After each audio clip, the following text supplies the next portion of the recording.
Bonjour à tous, bienvenue sur votre événement solidaire Ensemble. On se dit qu'ensemble, on sera plus fort que tout seul et c'est l'idée de cette plateforme qui vous est offerte du 23 novembre jusqu'à fin janvier. Je suis avec Hervé Kermarek. Bonjour. Bonjour. Merci beaucoup d'être avec nous. Évidemment, j'avais envie de vous recevoir sur Ensemble pour qu'on fasse un peu déjà un point d'étape sur la situation des entreprises en Bretagne. On se souvient que la Bretagne s'en était pas trop mal sortie lors de ce premier confinement. Qu'en est-il de ce second confinement? Oui, écoutez, à nouveau, la situation est plutôt bonne, mais très contrastée quand même. Il y a des entreprises qui, durant ce second confinement, ont pu continuer à travailler, et plutôt de bonne manière d'ailleurs. Je pense aux entreprises du bâtiment, je pense aux entreprises de la métallurgie, je pense évidemment au secteur des banques et assurances, également au niveau des secteurs du numérique. Et puis d'autres entreprises qui, elles, sont totalement à l'arrêt. Et c'est cette différence-là qui est extrêmement marquante sur ce second confinement, qui sont les commerces de proximité, dits non essentiels, toutes les activités de bar, de restauration, de discothèque, de transactions immobilières. Bon, donc un vrai écart entre les entreprises qui ont pu travailler parce qu'elles en avaient les possibilités et puis celles qui ne peuvent pas et qui, elles, sont dans une difficulté très, très importante.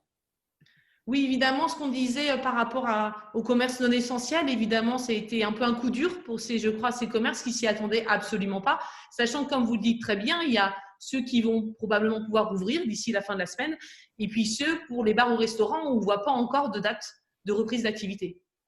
Non, et puis plus inquiétant, mais le président nous le précisera, c'est que le ministre Alain Griset, que je voyais cet après-midi, nous confirmait qu'a priori, nous nous orientions vers une réouverture des commerces dits non essentiels, en tout cas des commerces dans lesquels on peut porter le masque, mais qu'il ne s'agirait pas de parler de déconfinement, et qu'on voit bien qu'il y a deux conditions. Un, qu'on renforce le protocole sanitaire dans les commerces, qui est déjà parfaitement rigoureusement observé dans les commerces, et puis que les conditions sanitaires s'améliorent. Et là aussi, on a du mal à savoir quelles sont les conditions sanitaires qui doivent s'améliorer. Mais en aucun cas, on ne parle de l'ouverture des restaurants, des bars, des salles de sport, bref, de toutes les activités où nous ne portons pas le masque.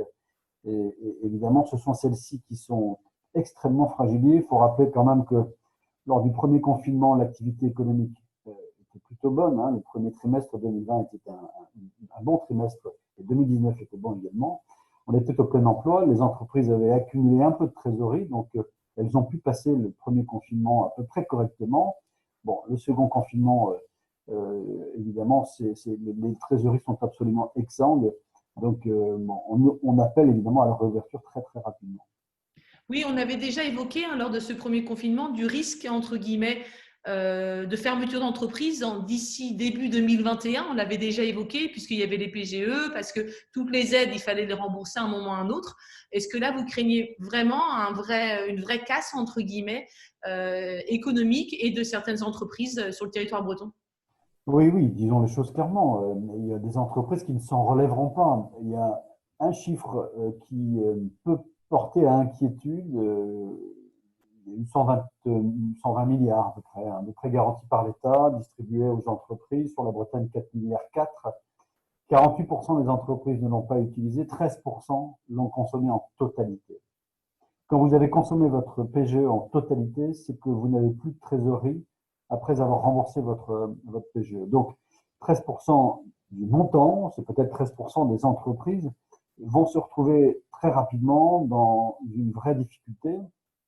On l'a dit au ministre, le Fonds de solidarité pour les petites entreprises fonctionne.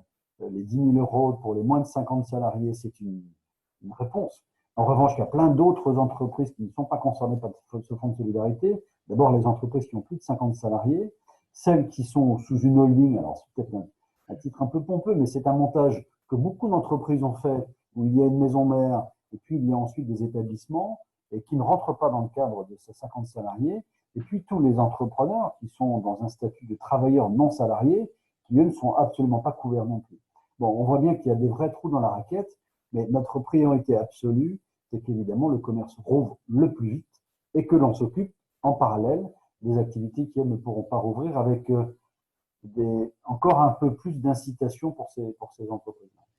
Quand on est président justement du MEDEF Bretagne et que l'on voit certains secteurs en difficulté, je suppose que vous avez aussi sûrement des entrepreneurs, probablement au quotidien, en téléphone, qui vous parlent d'un mal-être, d'un malaise, évidemment économique et parfois aussi psychologique. Comment on endosse ce rôle-là? Comment on envisage les choses? On se dit qu'on essaie de sauver ce qui est sauvable. Comment on réussit à pouvoir être sur tous les fronts? D'abord, on est à l'écoute, on essaie de trouver avec eux des solutions, on les oriente vers les guichets qui peuvent leur permettre d'obtenir les aides. Il y a beaucoup d'informations que l'on donne. Malheureusement, les dispositifs ne sont pas toujours parfaitement bien connus, notamment des petits entrepreneurs qui n'ont pas le temps de se renseigner de ça. Ils doivent gérer la fermeture, doivent gérer leurs salariés qui sont au chômage partiel. Donc, notre rôle à nous, c'est de les orienter vers les bons guichets pour qu'ils puissent avoir les mesures. C'est de faire évidemment du lobbying. J'étais lundi avec le président de l'Assemblée nationale. J'étais cet après-midi avec le ministre en charge des petites et moyennes entreprises. Notre job à nous, c'est de bien leur dire qu'il y a des entreprises qui sont dans des situations extrêmement compliquées. Il faut s'en occuper.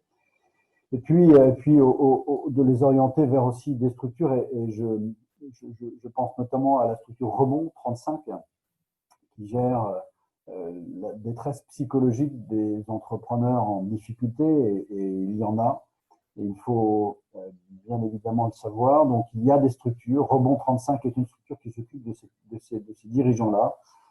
Bon, notre rôle à nous, voilà, c'est de faire en sorte qu'on cherche avec les entrepreneurs des solutions et qu'on arrive à les aider le mieux que l'on peut, bien sûr. Le gouvernement avait notamment tenté, ou en tout cas a eu la volonté d'accompagner notamment les petits commerces vers la transformation numérique.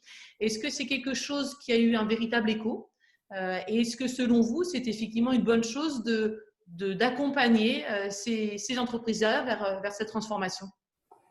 Évidemment que c'est une bonne chose, les entreprises doivent se digitaliser, ça c'est incontestable, mais ce n'est évidemment pas la réponse. Un commerce physique ne saura jamais faire concurrence à des plateformes numériques. On a mis en place du click and connect, c'est parfait, mais c'est, j'allais dire, infinitésimal, c'est une petite activité et ça ne sera jamais suffisamment rentable pour se substituer au commerce comment dirais-je, de commerce physique. Donc oui, la digitalisation est une réponse et oui, il faut faire en sorte que les commerces puissent promouvoir leurs produits sur Internet. Mais à nouveau, ce n'est pas la seule réponse. Et de dire aujourd'hui aux commerçants, bah oui, mais vous n'êtes pas digitalisé, donc n'allez pas vous plaindre, c'est pas vrai. C'est une fausse réponse. Ce n'est qu'une partie complémentaire de revenus. Elle est nécessaire, oui, il est nécessaire, ce revenu complémentaire, mais ça ne fait pas le commerce, ça ne fait pas le chiffre d'affaires d'un commerçant. Vous évoquez, entre guillemets, dans un lapsus, les salariés. Évidemment, au MEDEF, il y a toute taille d'entreprise, des commerces, mais également des grosses entreprises. Est-ce que vous craignez des personnes qui soient mises au chômage dans les prochains mois? On parlait justement de fermeture d'entreprise. Est-ce que vous avez une vraie crainte pour l'emploi en Bretagne? Oui, alors même si je pense que les entreprises de Bretagne, comme ceci dit d'autres, seront résilientes, on l'a vu dans les chiffres, le taux de chômage sur le troisième trimestre en Bretagne a plutôt bien résisté, mieux que dans d'autres régions d'ailleurs. Donc on a comment dirais-je, un bassin d'emploi qui est assez solide. Et puis on a aussi des entreprises qui sont des entreprises de taille intermédiaire, plutôt des PME, des entreprises familiales, qui ont à cœur de garder leurs collaborateurs. N'oublions pas que avant cette crise-là, la Bretagne était en plein emploi, que nous étions vraiment en déficit de main-d'œuvre et que le choix des entrepreneurs, là, actuellement, est de dire passons la crise, serrons-nous les coudes. Beaucoup ont utilisé évidemment la mise en place du chômage partiel. C'est un amortisseur important pour les entreprises, bien sûr. Bon, donc ces entreprises-là, elles pourront l'utiliser. Bon, est-ce qu'on imagine des plans sociaux d'ampleur en 2021? Il y a, je le redis, des entreprises qui s'en relèveront pas et des salariés qui resteront sur le carreau. Ça, c'est malheureusement sans doute une vérité. Maintenant, il faut faire en sorte que la casse soit la moins importante possible. Et à nouveau, la seule solution, parce que on peut interroger 100% des entreprises, elles seront toutes unanimes pour le dire, il faut que l'activité reparte, il faut que les entreprises réouvrent. Et je le redis parce que j'ai posé la question au ministre en disant il faut éviter un troisième confinement. On nous avait promis à la fin du premier confinement qu'il n'y en aurait pas un second. En tout cas, Si les entreprises respectaient les équipements de protection individuelle, l'ensemble des mesures, les entreprises ont joué le jeu. On le voit bien d'ailleurs, hein, ce n'est pas dans les commerces que l'on attrape le Covid, c'est dans la sphère sociale, dans la sphère familiale. Donc, si à nouveau on nous remet un protocole sanitaire qui nous impose des obligations, il faut qu'on soit assuré qu'il n'y aura pas de troisième confinement. Celui-ci serait absolument catastrophique pour l'économie française. Merci beaucoup, Monsieur Kermarek. Merci à vous. Bonne soirée. Au revoir.